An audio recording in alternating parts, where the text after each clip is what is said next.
Okay, class, today we're going to be talking about the age of exploration.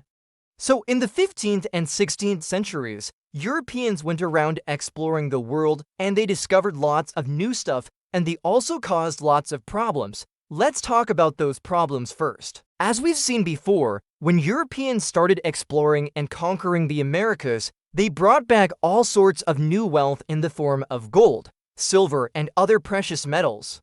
This caused inflation in Europe because the amount of precious metal around increased so much. So the value of that metal decreased, and that, my friends, is why we call this time period the price revolution. Also, because of the influx of gold and silver into Europe, many European economies became much stronger and mercantilism was born.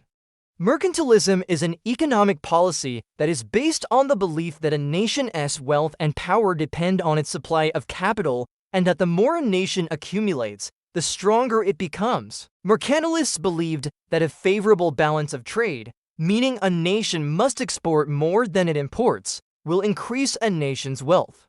And because of this, European nations began competing with one another to establish colonies and build up their wealth.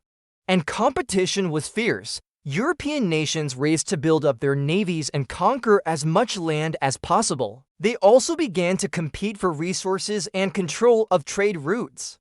But it wasn't just economically that things changed during this time period.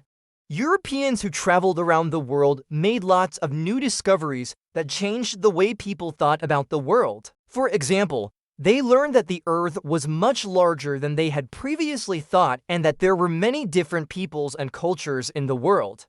They also discovered many new plants and animals.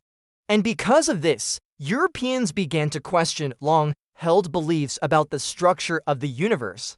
This new information also led to the scientific revolution and the Enlightenment.